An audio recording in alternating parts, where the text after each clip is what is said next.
Well, while things started to look up today for the market, a former bull is sounding the alarm now. Morgan Stanley's Mike Wilson says a correction is imminent. He joins us now on set. Mike, good to see you. Thanks, Melissa. What's going to be the trigger for this correction? So, look, you never really know what the trigger is going to be. Let me just set the stage, though. Clearly, I mean, this year has not gone like most people thought it would go in January. We've seen derating across the various markets, with the exception of two sectors, technology and then consumer discretionary, which you all were just talking about. And we think that those sectors are ripe to, have a correction in their rating in terms of their multiples, okay? And we've already seen some fundamental disappointments. In fact, we made a call to downgrade tech in early July. We weren't expecting Facebook to miss or Netflix to miss, but that happened and we saw their deterioration. So part of that's already happening within tech. I think consumer discretionary could be next. But the catalyst I'm really worried about in the near term is liquidity, okay? We're seeing liquidity has been the problem all year that we've been talking about, meaning financial conditions are tightening a lot more than people appreciate. And I'm not talking about just rates going up. I'm talking about balance sheet reduction at the Fed. The BOJ is not buying as many bonds now. And what's happening is the market is going after the weakest links, right? We're seeing it across the board. And crypto today, by the way, is a warning shot. Crypto breaking down to new lows, to me, is just like it was in January. That's the early leading indicator that liquidity is getting worse. Obviously, what's going on in emerging markets, what's going on in some of these geopolitical concerns, that's just feeding into this. So I'm very concerned about just a liquidity shock. You get some sort of a financial shock, and it'll be over quickly, but it could be quick. And this is a time of the year this happens. So just be aware of that.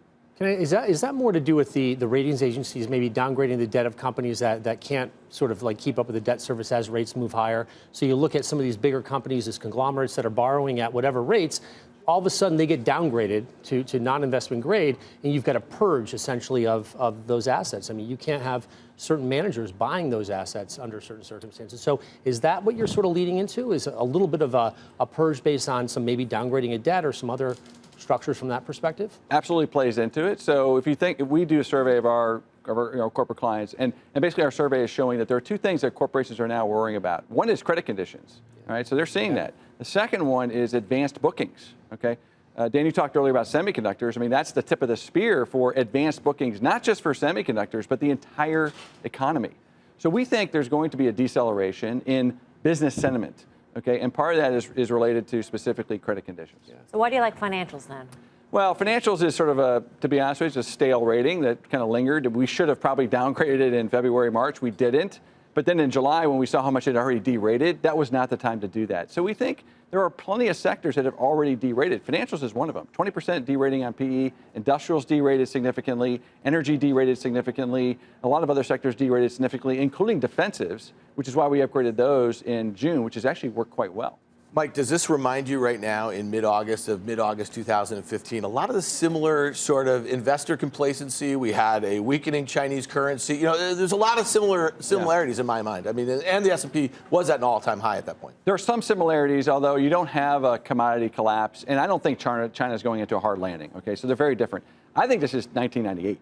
I think this is very similar to 1998. You have tech leadership. It's very narrow. Okay, you have real disruption in the Asian and emerging markets. Currency volatility is exploding now. The tech sector today is not the same as back then, though. Well, in terms of its composition, in terms of its contribution to the S&P 500, it absolutely is. It's not as extreme as it was in '99, but in '98. I mean, in terms of the bubble valuations that we saw back then. I mean, but not '98.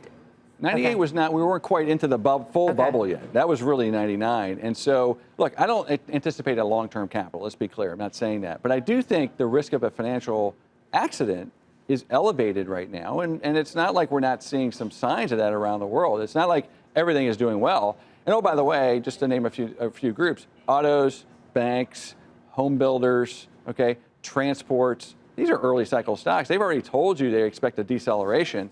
There's just two groups that are holding out there as if they're not economically sensitive: tech and consumer discretionary, and they are. They're very economically sensitive.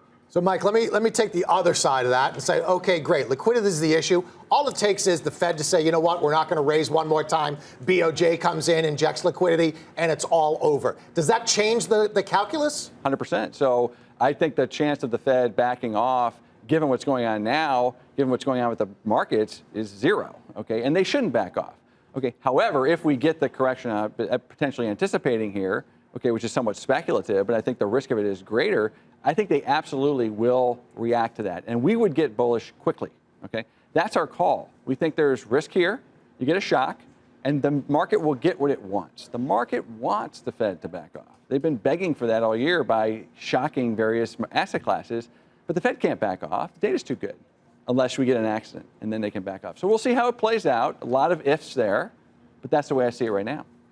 Mike, thanks. Good to Thank see you. you. Mike Good to see you. Wilson, Morgan Stanley. What do you think? Tip of the spear. I mean, he said semiconductors. And I think it's really important to remember that the largest semiconductor by market cap globally, Intel, is down 16% from its multi-year highs, its 52-week highs made in June. Micron, a darling of the semiconductor space, its perennial value trap, is down 20% at key support. We have NVIDIA coming on Thursday. That company, that stock is up 1,000% in 3 years. If you lose that one from a sentiment standpoint, I think the semis are leading in. We'll talk much more about the semis later on. What'd you do today, Pete? Well, I got an opportunity. Yesterday, I bought the EA, and I thought that was a good buy just based upon where it had fallen down to. It was my pitch last night. I bought some snap calls today, and I also added to. I already own Microsoft. I added some calls in there today.